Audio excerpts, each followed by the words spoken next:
Okay, we're going to be talking about complex numbers, and along with our complex numbers, we're going to be talking about rationalizing denominators. I'm anticipating this being three different videos, a couple on the complex, and then finishing off with your rationalizing denominators. So, starting out with our complex numbers. Okay, first off, your complex number system, you're going to see that with a boldface C. Okay. Your complex number system, you're going to have numbers that are real, you're going to have numbers that are imaginary, and then you guys will find as we go through this, complex numbers actually have a real and an imaginary part. So our real numbers, we have a lot of those. Remember, your real numbers could be rational or irrational. If they're rational, there's a chance they might be an integer. If they're an integer, there's a chance they might be a natural number.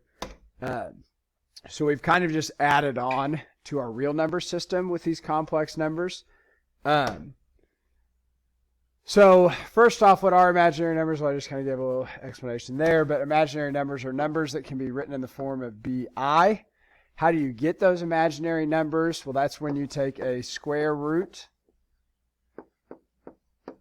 of a negative number. Okay, so how do we get our imaginary numbers? We take square roots of negative numbers. An imaginary number, BI, is part of a complex number. Okay, so the complex number is a combination of imaginary and real. A complex number is a number that can be written in the form of A plus BI, where A is a real, A is the real part, BI is the imaginary part. Okay, but A and B in a complex number both need to be real numbers. Okay, so just kind of summarizing, I said that you can have numbers. Okay, let's say every number in this box here is a complex number. Well, real numbers are a subset of that.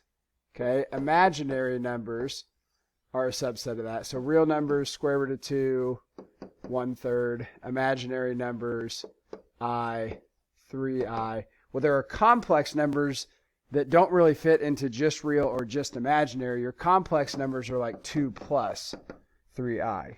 Okay, they have a real part to it and they have an imaginary part to it. That's a complex number. Okay. A complex number, A is called the real part, B is called the imaginary part.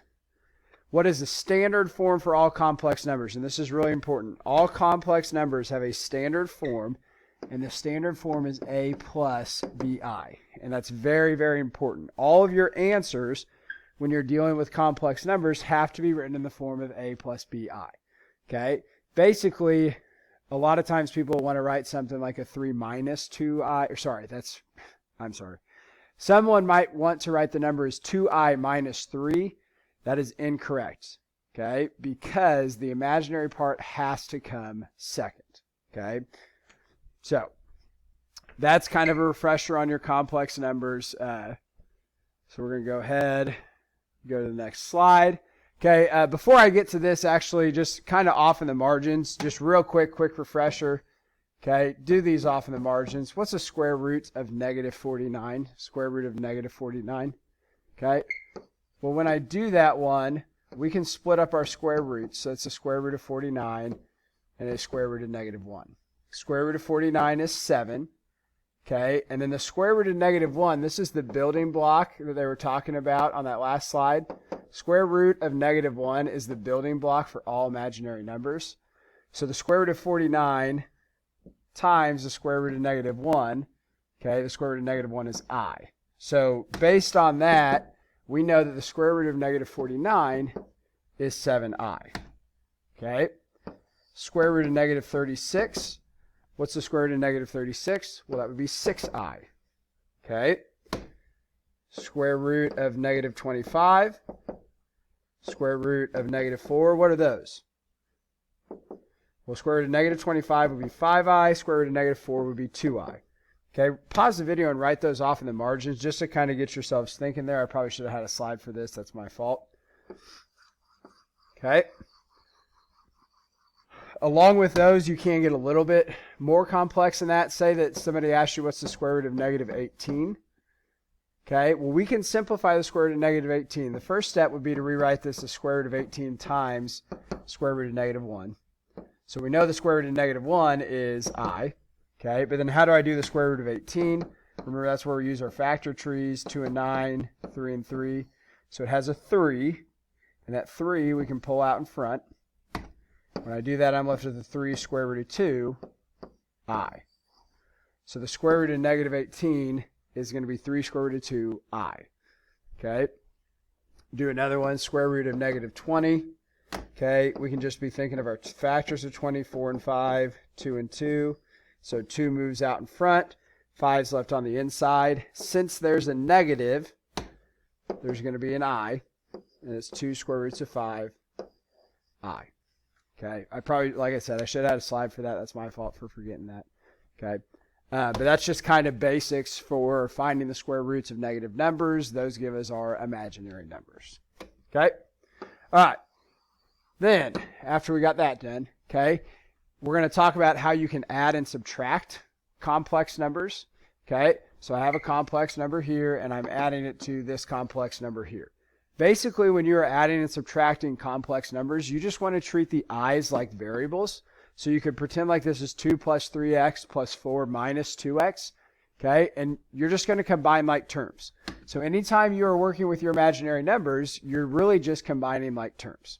Okay, so since I have 2 plus 3i plus 4 minus 2i, since there's a plus sign there, remember from our last one, that means we basically just ignore that. Or sorry, we basically just ignore the parentheses. Okay, so I'm just going to combine like terms. So I've got a 2 and I've got a positive 4. Those combine together to give me a 6. I have a positive 3i and a negative 2i. So 3 and negative 2 gives me a 1. So they just combine together to give me a positive I. So I've got 6 plus I. Okay, we're good. Next one, I'm going to subtract two complex numbers. This complex number minus this complex number. Okay, so remember with minus signs, you do have to distribute that negative. That has to be your first step. 1 plus 6i minus 5, excuse me, minus 5 plus I. I'm going to combine my like terms. 1, negative 5 gives me a negative 4. I've got a positive 6i, positive I gives me a positive 7i. Okay, so negative 4 plus 7i. Some of you guys might be like, oh, this would look nicer if I did 7i minus 4. You cannot do that. Our answer has to be in the standard form. Remember, the standard form is a plus bi. Okay, so our standard form, our answer has to be negative 4 plus 7i. Okay, so that's on our adding and subtracting. Next video, we'll do multiplying with your imaginary numbers.